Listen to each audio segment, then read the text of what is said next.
recording. Let me just confirm that it is. Okay. Okay, we're on in 3, 2, 1. Nick, how you doing? Excellent. How are you? Good. I thought you and I would have a discussion, call it the 2019 year in review. Beautiful. And I've got some notes on it. And I figured there's obviously a ton that we can cover from 2019 that we think is important, that we think is interesting, that we think can have a huge impact for our customers and our businesses going forward. I wanted to pick 3 things so we can keep this thing short, call them themes, takeaways, lessons learned, aha moments. Let's focus on 3 things from 2019 that we want to talk about and be thinking about for 2020 and sort of the decade that it's about to usher in, right? Now, independent of those 3 things, before we get in there, I'm going to use this opportunity to ambush you. If you could pick one word that describes what went on in, let's just say, 2019, and probably what is the most important thing in 2020 and the decade to come, what would it be? Marketing. Marketing. Nothing else. That is the only word. It is the only word that matters. It is the only word that matters. And do you know what my word was? What? The one that's one layer above it or below it, however you want to say it, which is attention. Attention. Exactly. The same thing. Exactly. You and I both reached both sides of the coin. But it's so profound. Like, this topic is so profound. It's not just like, it's not that I just say that, or it's like, oh, let me decide between, 3 different things that I think were, really interesting in the year. It's just that the marketing problem, and this goes for any business in any industry. Oh, us right? The same as anyone else. Everybody. It doesn't matter. It's like, we're talking about the art industry, and we're talking about, artists and photographer, entrepreneurs, and that's the context of what we're talking about. But as an entrepreneur for 20 years, right? Like, if you talk to any friends that you have, I'm speaking to anybody out there, whether they're an artist or a photographer, talk to your jeweler friend, talk to your friend that has a clothing line, talk to anybody whose business just died yesterday, right? The number one problem they have, the reason their business died, is because they never solved the marketing problem. That is just a 100% fact. It all goes back to that.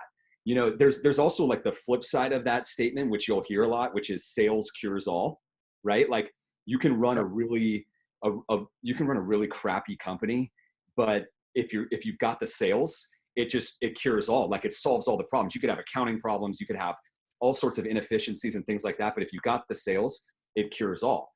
But so that's the big problem there, right? If you don't have the marketing, you're not going to have the sales. So you've got a major problem there, and the marketing comes before the sales. So what most entrepreneurs, and especially artists and photographers, don't prioritize enough is the marketing. And it's when you really realize that it is the only thing that matters at all, you should do everything there is in your power to solve that problem, right? And to allocate your time towards it, because nothing else matters. And I know I'm kind of going off on this, and I want you to comment on it, but the other thing that's just a common phrase in the startup, entrepreneurship, business building world is the best products don't win. Like, just because you have the best product, it doesn't mean that your company is going to win, right? And so how that translates over into the art world is just because you're the most talented. Most talented photographer, yeah. What's that? Most talented artist, most talented photographer. Yeah, exactly. Yeah, totally exactly. Like, it doesn't matter. Like, you could have the best stuff in the world. If you don't market it, and people don't see it, nobody knows how good it is. Nobody's ever going to buy it. And by the time, I'll bring this really close to home because Black Friday, Cyber Monday, all the holiday marketing just happened, and we're like at the tail end of it right here. When people are marketing their product pre-Black Friday and through Black Friday and Cyber Monday and things like that, and you didn't participate in that, and you weren't building your list all year long and stuff, and let's say you're like this amazing landscape photographer, just amazing, right? And somebody else is a landscape photographer as well, that's not like maybe half as good as you are. Well, they've been doing all the work all year long, and they had the attention of the potential customers that had wall space. And when they put their deal out there, they got those people to buy the product, and that wall space is gone. So it doesn't matter how good your stuff is at this point. They got something on their wall. They're not even thinking about buying any more art. You know what I mean? And that's a practical example. And I think, the biggest takeaway, and I think the crescendo of this conversation, if there's one thing to take away from this, is that we have, artists and photographers on Art Storefronts that are world renowned, famous, you know, I mean, making a lot of money, have a lot of like media engagements. They've got hundreds of thousands of Instagram followers and things like that, or in some cases, millions of followers. And then on the other side, you have these, I don't know what the term I would just say is like unknown, you know, like unproven, you know, photographers and artists. In many cases, brand new entrepreneurs. They're just getting started. In some cases, brand new. They've been at this for like a year, maybe 2 years, maybe 3 years, maybe.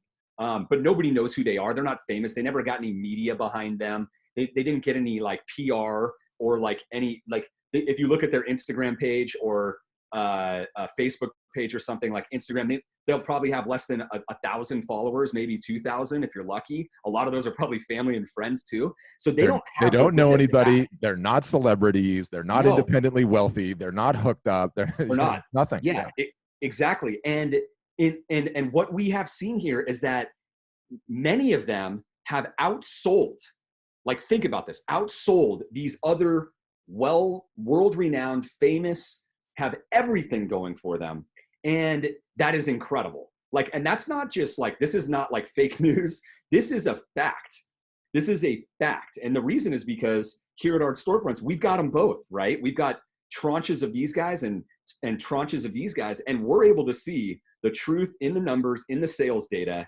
And it's mind blowing. It's like, wait a minute, how is that even possible? Different niches, different mediums, you know, yes. Same story. Yes. And what is the reason behind it? Well, when you look into it, what have we noticed, right? The guys over here, the not world renowned, you know, the guys that probably have to fight for it a little harder, that's their mindset. They didn't have any like crazy expectations. I'm not saying these other people do either, but what's amazing is they did the work all year long. They followed the marketing plan that we have, you know, which tells you exactly what to do 365 days a year.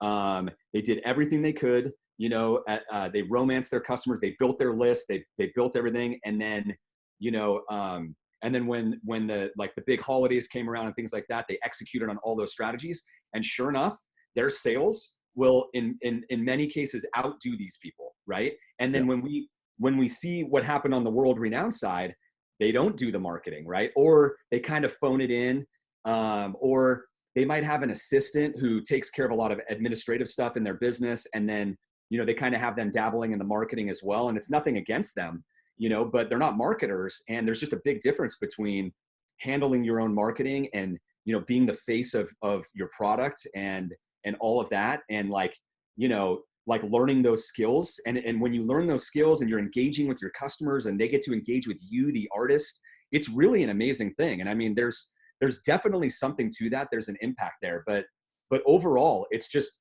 marketing, like do the marketing. So if the world renowned people are doing all of the marketing that this other group of people are doing, 10X, they're going to crush it. 10X, 15X, 20X, 10X, 15X. I mean, they're leaving so much money on the table. It's incredible. Right. But it's very heartwarming for the people over here to know that, wow, you can punch so much above your weight. Like you can just level up to even their level just by being organized, doing the marketing and prioritizing marketing and just realizing like, that's what you got to do. Like you can't hide from that problem. It's the whole thing. Like you're going to succeed or fail as a result of marketing, not as a result of your products, period. Right? Like obviously up minimum to threshold. Minimum threshold. Yes. Exactly. Yes. Yeah. To your point, just to build on that, like, you know, you've got the guy that just started out or the gal that just started out, and then you've got this other person that is just peak of their career, kicking butt. You know, obviously they have a bunch of other stuff going on in their business, right? Whatever it might be, whether it's they're a painter and they're getting paid and their gallery representation and they're making a ton for their originals, whatever the case may be. The apples to apples online art sales during a holiday, they both ran sales. One executed the plan all year and executed the sales plan correctly. The other one didn't, and they're equal. You know, 1,500 Instagram followers versus 1 million, right? Like, you know, each of the circumstances is a little bit different, but it was just such a profound learning lesson. And, you know, art and photography is subjective. Most people would say, you know, especially on the photography side, you could say it on both, that there's like a minimum level of competency, right? like on how good your brush strokes are, let's say, or if your photo is properly composed. But we've seen time and time again, and this is, I'm skating on the thin ice here. People that I would say that are not good at their craft, and they are selling well. They are selling well because they're good at the marketing. I'm on thin ice. I'm on thin ice with that one. But anyway, it's all marketing. It's all attention. That's all that matters. If you focus on it all year long and you stay at it all year long, it is a quotidian, it is a daily activity. You stand such an incredible, incredible opportunity to benefit, not just its, Q4, end of the year, Black Friday, Cyber Monday, ahead of Christmas, but all year long. It makes such an impact. And so that one was number one. We're calling it David versus Goliath. It's all marketing. It's all attention, right? Again, attention underpins all of it. The next one. I've got one more comment to say on that, though. Yeah, go. Yeah. I think another point there is, like, because marketing is what makes a small business in any industry, right? Mm-hmm. If you're like, a newer artist or a newer photographer, like, to selling your art and trying to do that, like if you're either brand new or you might have been doing it for 5 years or something and kind of going to fairs and shows, and you've never really given your business a shot, like a real shot, like the only thing that you can do is go take the marketing really seriously for like a year or two and then see where you're at, because you're really not even giving your business a shot, and you may end up giving up before you even tried, and you may be leaving a lot on the table. But at some point you have to do this. You can't run away from it. You have to do it. So like if I'm starting a new business, the first thing I'm doing is trying to solve the marketing problem, like as fast as possible. And you know that about me, like you've got to solve it. Like it's just, there's nothing else that's more important. So I think that that's just an important point, because a lot of people are just kind of lollygagging around. It's like, look, get on a plan, go for it, and see where you're at. If you can't make it happen, then you might as well shut it down after you've tried for what, let's say like 2 years to make things build. Yeah. It's all marketing, which dovetails perfectly with our next one, which is omni-channel marketing. And I should define that first. It's taking all of the marketing channels you have available to you, and I'll list them in a second, but it's both online and offline. And it's how you sort of strategically leverage /time/layer them together to amplify the message that you're trying to send. And if the first point was about like David versus Goliath, it's all marketing. This just further establishes it, because when we're at the point now where we have a really good clip of customers, and I say this on the podcast all the time, but we get to see all the data of the various different sales, and it's, some of them stick way up, and you're like, what the heck happened there? And then you're going and looking at it, and then you're winding back and saying, how did they do this? What did they do differently than everyone else? Is it their product? Is it something unique? And time again, the power of the omni-channel marketing is coming through. I mean, I don't know if it was as profound for you, Nick, as it was for me, but you teach. Well, let's say this real quick. Define omni-channel marketing for those who don't know what it means. Yeah, I mean, I just did. It's essentially taking all the marketing channels you have available, online, off, coordinating and strategically leveraging them in a plan just to amplify your message and to get it to go as far as possible. Right. So if you have Facebook followers, you need to get them onto your email list. No. I'm not. It's not about moving the attention around. It's more focused on, you use everything that you have in your arsenal, right? So that could be Facebook, it's your email list for everybody. It's Instagram. If you're on Pinterest, it's Pinterest. If you're on YouTube, it's YouTube. If you've got a snail mail list, it's snail mail. If you've got a messenger list, it's messenger. Phone calls, text messages, an art show, whatever it is that you have at your disposal that you're marketing in, you coordinate what your message is going to look like, the same message in all of those. You work on the timing, and then you drop it all at once, hence the omni-channel message. You use all of the channels to amplify your main channel. In our instance, in Q4, it was your big Black Friday sale. How are you going to leverage all of those channels and the constant posts and everything you're doing in all of those channels to amplify that message is the biggest. And where I was going with the Facebook group portion is, you teach this stuff. And obviously we do a tremendous amount of this at Art Storefronts, but you teach this stuff all year, and you get so wrapped up in the details, and then a huge sale opportunity comes around on Black Friday. And you get those pangs of self-doubt that come, and then all of a sudden all these posts are coming through, like, just got my first sale, announced my sale 2 minutes later, just got my first sale ever, right? And those things just kept going firing in there. And it's just amazing. It's amazing. And you see it. And it's all of these various different artists, all of these various different photographers following the plan for the first time, instead of just sending an email and phoning it in and hoping you were going to get some sales and then maybe later posting on Facebook. You're doing all of it together, all of it coordinated. Your email went out. Later, your email is going to go to unopens. You had an Instagram post, a Facebook post. You sent a postcard. Then you followed up with some ads. Then you emailed again. Seeing that work for so many different people was just absolutely profound. And again, it's attention. It's marketing, right? Like, the getting the attention and keeping the attention is just getting harder and harder and harder.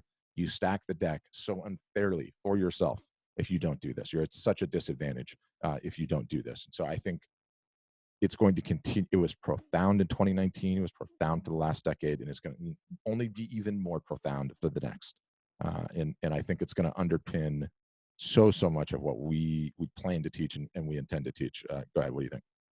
Yeah. So whenever I talk to artists, and I talk, and like I talk to them about, like, hey, what kind of marketing have you done? And, well, first off, when I talk to artists who are like,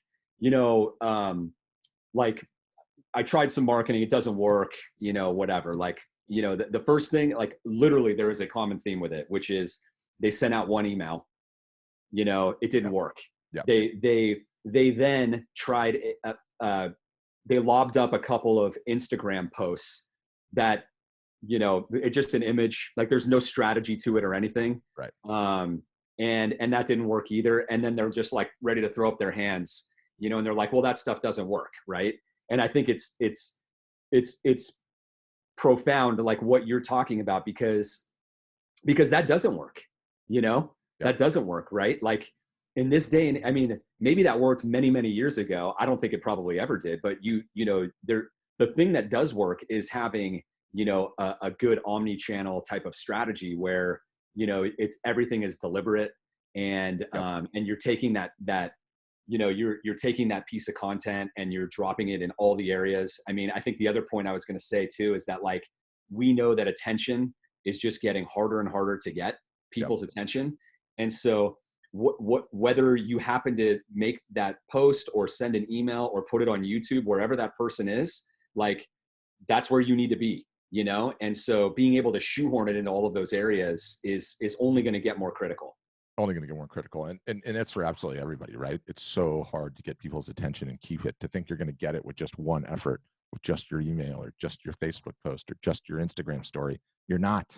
And even if you do get a little bit of attention out of it, it's not going to be anywhere near the rest of it, right? Like, there's that concept of marketing called effective frequency, how many times they need to see your message before they know, like, and trust you enough to purchase, essentially.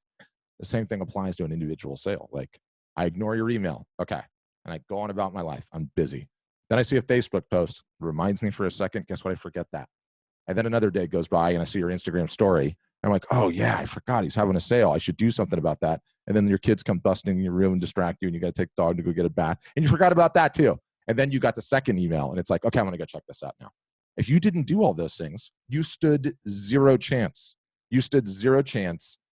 1,000 people on your list, 500 people on your list, 1,500, whatever it was, you stood zero chance, because they're just too distracted today's day and age.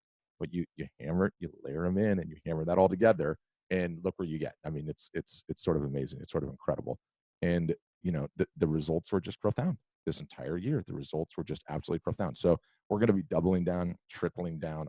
I see it being one of the most profound skill sets an artist, a photographer, a business owner can have going forward next year and for the years to come. Figuring out how to better, more effectively get and keep attention. It is hard to do initially. You have to figure out the plan. You got to take some reps and sets to get better at it. But once you get it, it just becomes a system, and you follow the steps and you do it, and it's just profound. The effect that it has is profound, and you can do it incredibly well for free without even investing in the ads. The ads just pouring gas on the fire. Yeah, and you just did a podcast on this, on the Art Storefronts Art Marketing podcast, where you went into this in further detail, right? So Yeah, that reminds me. We'll get some show notes or something going on for this video once we figure out where it lives. It's the first one of these things we've done, so we got to sort it out. But for anyone looking for more information on the Omni-channel, that's probably a great place to go, right? We'll put that in the comments. I got two things. We've got the one podcast which explains it in audio fashion, and then what else do we have? We've got a video that does a really, really good job visually explaining. I use a sports analogy in it. I always get yelled at by the artist for using a sports analogy sometimes, but that's what I do. I really like the soccer. Anyway, we'll put that one to bed. It's I'm going to be teaching it. I'm going to be teaching it all year. Like, as soon as we get off this call, we're going to talk about what's the most important thing to fire up their omni-channel marketing in Q1 is going to be, right? Which is the contest. Like, we're never going to stop on this. We're never going to stop on this.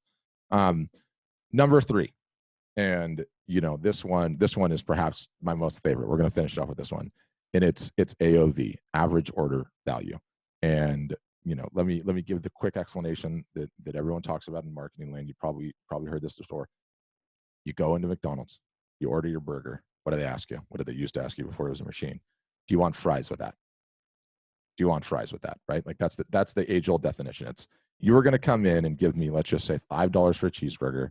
I asked, do you want fries with that? 10 people came up, 7 people did. Their average order value went from $5 to $7. You do that every day, it starts adding up, and you have a much bigger, much more attractive business, right? And that's sort of the definition of it, right? And I think underpinning it is there's only 3 ways to grow your business. You either get more customers in the door, more new customers, you increase your average order value, your AOV, or you get your customers to come back for repeat business. That's it, right? You only have those 3 levers to pull and to grow your business. And this one, I think, is so massive, so incredible.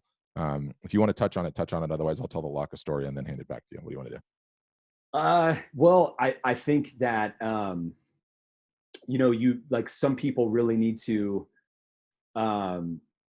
like, think about their business a little bit differently than they might have always been, right?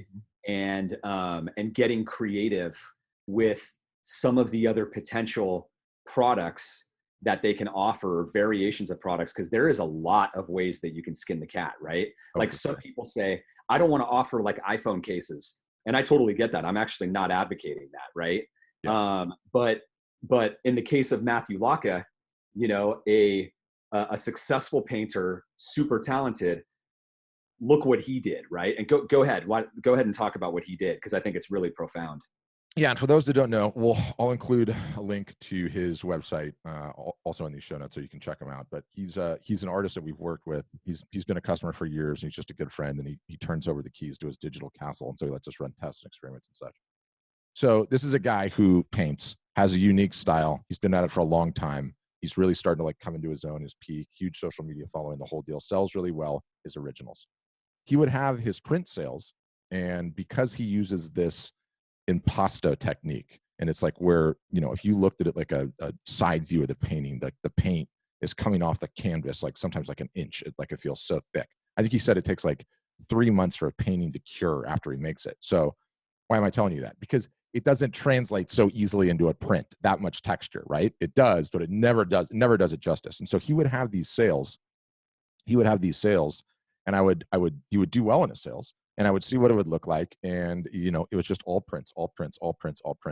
And, prints have an average cost to them, and you got to see what the results were of his sale. I actually pushed him on this. I was like, look, you have got to figure out a way to increase your AOV. Your original business is great. Your commissions business is great. We'll get into that in a second, but you've got to find a way to increase your AOV. So what did he do? He started ordering canvas prints. He started actually taking, he's going to hate me for saying this, like 30 to 45 minutes to paint on top of them. So the print comes, he paints on top of it. And I think the starting price point on those things is like $750. One, they're amazing looking, right? Like, they're phenomenal looking. They're really, really cool. And they, it's such a different and more compelling piece because you look at it from the side and you get all the angles and everything. And now I see him with these sales, and the size of the sale overall is like 5 to 6 to 10 times what it was before, because he's got $850, $950, $1,250, $1,500, $1,700 deals popping in there. And then you look at the rest of his business, and there's a guy that sells originals, his primary bread and butter. He does commissions. He doesn't love them, but he does commissions. He now has the oil on prints. He's got the prints, and he's selling catalogs. So now look at his little ecosystem, right? and look at all of the items that he has to sell. And I think not only is he increasing his AOV, not everyone is ever going to be able to afford one of your originals, and maybe they can afford a print, right? Maybe someone can afford a commission or an oil on print that he calls them, the hybrids or anything in between. So not only does it help you to grow your business, but it helps you to sell to other customers, right? And I think we should pivot from him to all the rest of the people that are out there and really start to list out some of the other ways that they can potentially increase AOV, because it's so much more than just offering an original or a print, or, we should go into the limited editions too. But yeah, you take over.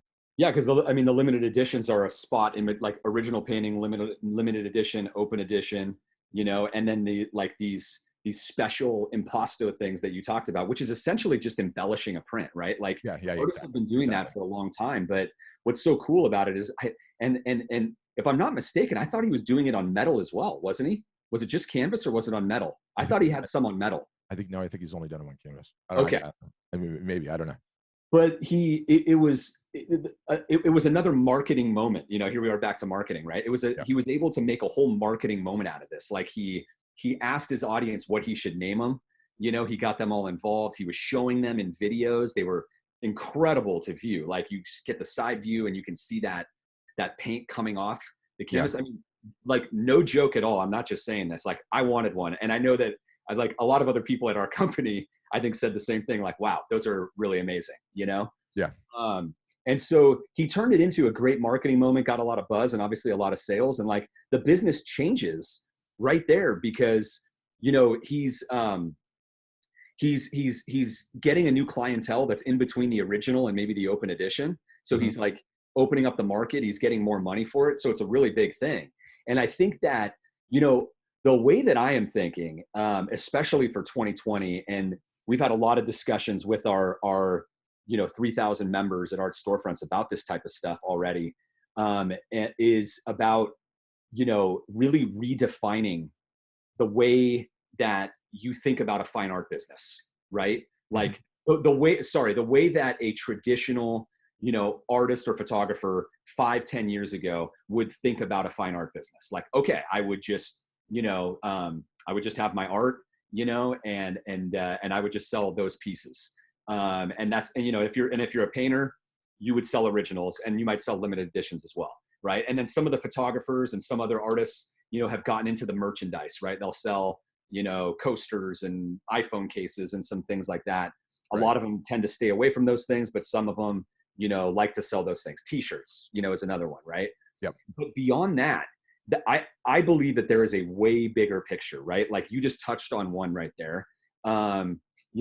Commissions is a big deal for a lot of the artists on our platform, right? Yep. I mean, like, look, if somebody's going to buy a painting, and I think the key with the commission is if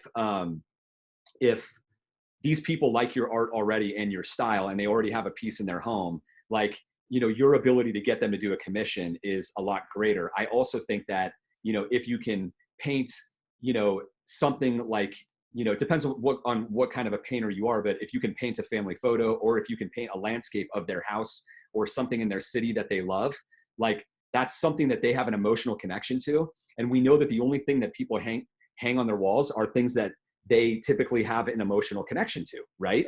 So you can tap into that. Whereas otherwise your art, alone cannot tap into those things, And I think that like another segue to this is, we've had this amazing upload to print technology at Art Storefronts for like, printing companies, for like fine art printing companies and photo labs and stuff. And we've had it for years, and this is where like a consumer or an artist or photographer can upload their photo, crop it and buy a print on canvas, metal, all that type of stuff, right? With all the visualization tools, see it on your wall, augmented reality and all of that stuff. Yeah. The same thing that the artists essentially have on their websites, right? But what we're going to do is we're going to release this upload to print feature for our artists and photographers, right? So they can actually be like a little print shop themselves where all of the fulfillment is automated, right? So they don't have to worry about it. It's these things will just go through their site. But the point here is when I started asking a lot of our members, I got an overwhelming response. I mean, like, I'm talking about like an overwhelming response where people ask me, where they said, people tell me or ask me all the time if I can give them a photo and I can get a canvas print made, just like, the canvas prints that you sell with, or that I sell with my art, right? That's what they say. Yep. And so in hearing that, I realized that, an artist or a photographer within their network, and their network might be their family, their friends, and all of the customers that they already have of their art, right? Like their circle of influence, Yep. they are sort of an expert on, all things art, right? And like for the people listening to this, you may not think of yourself this way, but you absolutely are viewed that way, and you are more than you know. Like, nobody knows anything about canvas prints or metal prints or things like that, and they don't know like the deliberate decision that you've made to find quality products for your own art, right? Where you're very picky about where your prints are made, what the quality is, what the longevity is, and things like that, And so there is absolutely a higher quality market that's like, there's obviously like the low end Costco market, and that is what it is. Forget that, right? But there's a level above that exists where artists and photographers could capture that business. And again, it's another expansion potentially of their fine art business. And like I said, so many of our members are getting asked this all the time that it just makes sense. Like, why would you not want to do that? If it doesn't make sense for you and you already have a thriving business, or all you sell is original art, it probably won't make sense. But if you are selling prints and you want to expand your business, like, what is the real definition of a fine art business in 2020, right? I believe that it should be, expanded. I think people should be thinking outside the box and thinking about like, what type of value that they can add to all of their customers, right? And being a art expert in your community there is value there. No, absolutely there is. And look, I don't care what it is. I don't think you care what it is either. It's like you look at these businesses and it's like, if your job is to do everything in your power to make your customers succeed, if they succeed, you succeed as a business. You look at it and you say, okay, what do we know? What have we just ranted about? Marketing, marketing, marketing, marketing, marketing. Attention. It underpins everything. It's getting harder and harder and harder to get. Well, if that's the case, and that's going to be the case for the next decade, you have one of two options. You better have a number of ways to make money when you do get that attention, to get the most ROI out of it, or you're not going to make it. You're not going to make it, right? Like, you're never going to be able to build the business and succeed the way you want to succeed. And it doesn't matter. It's like, starts with originals and then it goes to commissions, right? And then let's say it goes to prints, and then it says in between, and then we can have a discussion about limited editions, and then we can have a discussion about pricing originals outrageously high for a number of reasons to help sell the limited editions, right?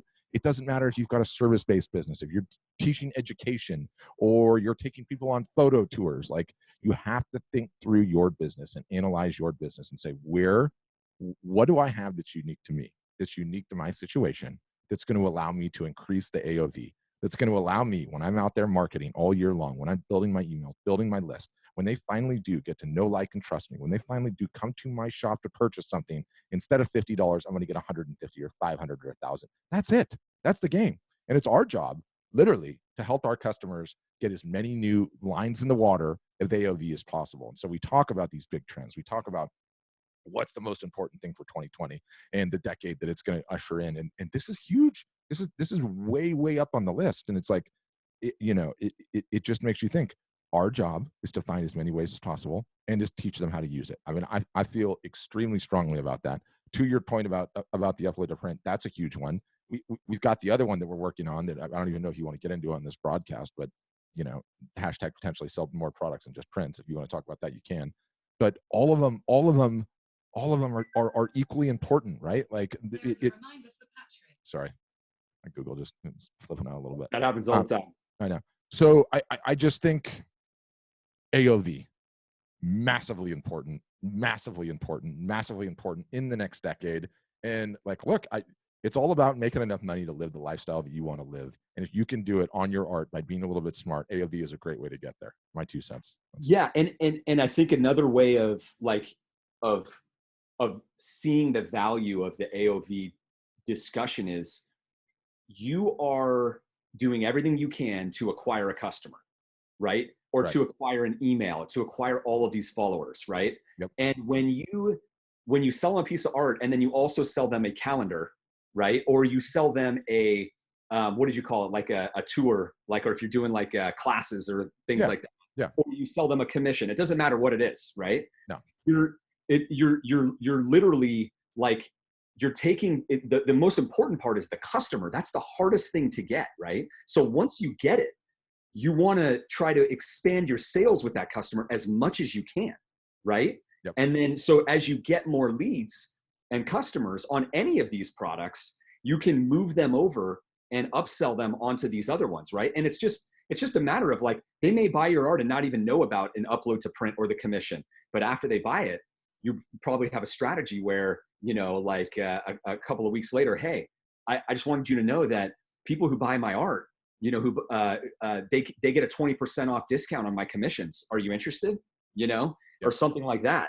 And or oh wow, you get a 20% off on in my upload to print shop, right? Like, do you have family photos that you want to get printed? See, like that's the thing is that all of the like the thing with the print shop, the upload to print is so fascinating to me because I know in studying this art business so much, one of the biggest things that I never stop thinking about is the fact that, when you look at wall space and you think about the fact that what do people hang on their walls? I said it a couple minutes ago. It's the stuff that they have an emotional connection to. Right. What takes up most of the wall / frame space in anyone's house? Family photos, right? Yep. It's like the ratio of family photos to art might be like 9:10 to 1 or something, right? I don't know. Depends on who it is. But it's in every single house. It's in every one, right? And so this holiday season, like people bought a lot of family photos. It is a multi-billion-dollar space. It is massive, right? And Yep. so if the artist, so going back to the artist and the photographer, the customer that is buying art from them is also buying those for sure. Yep. For sure. Like probably 99% of the time they are or have bought those. And so if you can become the source for that, and especially if they're buying a piece of art from you for, 300, 400, 500, or original or a limited edition, especially, right? Like they're going to really value a really nice quality piece of, like a photo fine art print that's going to last. That's not going to fade in 2 years, or if it gets a corner of sunlight, which will happen on those, on those cheap prints from a lot of those other companies, because they're made on such low quality material and low quality inks. They are not archival, so there's a lot of opportunity there to provide something of value, to the community and that, or the people that you've already acquired. And I think that that's just a huge principle of it is it's really hard to acquire a customer. Like look at the different avenues that you can sell them more, and you're just going to grow faster. You're going to have a better chance at having like a real business. Yeah, absolutely. And it's like, it's very easy to want to get hung up in one little aspect of it or the other, right? Like, oh, you guys just offered prints. Like, I don't want to sell prints. Or, here, like calendar. Like, are you kidding me? I am very good fine artist. I would never sell a calendar. I don't care what it is. Doesn't matter what it is, right? Like, it really doesn't Yeah. matter what it is. I don't care if you're a realtor and you're selling fine art photography, and your fine art photography helps you sell your real estate. Figure out another way to get your AOV up, right? Like Exactly. step one, and I think the immediate takeaways, and you touched on two things. One, if you're out there, you're an artist or you're a photographer, and you're trying to make it, you've got a full-time job, your art is your side hustle, or you're just getting started. Boy, would you like to just be creating and selling all day. This is it. This is how you get there, right? This is how you get there way quicker than anyone else. And no one's saying you have to throw your integrity out the window and start hawking coffee cups and shower curtains and everything else. I just saying there's no agenda. It doesn't matter. Pick what works for you, what works for your plan, what works for your style. But step one of the whole equation is think through how you can expand your business. What are some ways you can increase your AOV? And we're going to get into this. We're going to have a bunch of stuff on this. In fact, I've got one. If you're the portrait photographer, okay, in any capacity whatsoever, I've got one for you. I've got a podcast that I recorded on it. I mean, I've got a rant on this one because I get so fried out at these photographers that just take the pictures. Nick and I have kids of a similar age, and this happens all the time. Or you're the portrait photographer, and you charge me whatever it is, 250, 350 a session or more, to take photos of the kids, and you don't show up with all the media types that I could potentially buy prints of. I mean, I'm gonna leave it Incredible. there. I'm gonna leave it there. So anyway, takeaways. Step one, figure out some ways you can increase your AOV. Step two, all the tactical ways that you can spin it in, right? And we have those two things to come and attack. One, our job is to identify as many ways to increase AOV and continue to just preach on them all year long. And then two, what is the marketing tactical, i.e. I just came to your website, I just bought something, boom, here's an opportunity to save 40% off, whatever the next step is, right? Or, you just bought this one for an additional such and such, you can get this. And oh, you're taking a portrait photography session with the kids, have the table and offer them 24 hours only to sell. Or you're a portrait photographer and did that whole same thing. And oh, by the way, your birthday's coming up or your wife's birthday's coming up. Here's an email reminder, right? Like all of that tactical stuff we'll get into, and we're really good at that stuff. We just need to start thinking it through. So I guess from top to bottom, just more of a push on AOV. But that's what I got on AOV. You got anything else on AOV?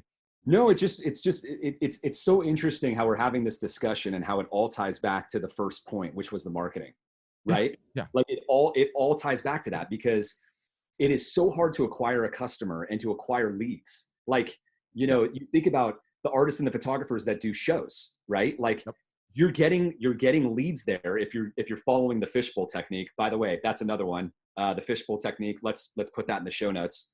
At the art fairs. That's mandatory. A mandatory. 100% works 100% of the time it's tried. Yes, 100% of the time it's tried. You'll get more emails than you've ever gotten, and it totally works. People will buy from you after if you follow the right playbook. But you're doing the fairs and the shows. You're getting leads and customers, right? Mm-hmm. And but most of the time, people are just that's the end. That's the end of the relationship. Right? For most artists and photographers, like they might get a couple of emails from the people who bought, maybe not, right? But what you need to do, like those are precious customers. That's and so you need to get them. You need to expose them to these other things that you offer, and then you can get a higher average order value from them, over time. And so it's just it all comes back to marketing, but it all ties together. Absolutely. So there you have it. AOV, omni-channel marketing, David versus Goliath. It's all marketing, attention, the year in review, everything that we talked about, that we discussed. There were 6 or 7 things. All of those will go in the show notes. There's going to be some good videos, podcasts, and some photos in there worthwhile checking out, depending on where this thing ends up living. On that note, let's end it. I think that was a good first rant. Yeah, and I just want to say to everyone, solve those things. Like, look at your 2020, like review this and solve those things, and you'll be in a way better spot in 2020. Yep. And we're going to do a ton of teaching on them. So on that note, thanks for listening and have a great day. You got a sign off? Should work on a sign off. Thumbs up. All right. Thanks guys. We'll see you again soon.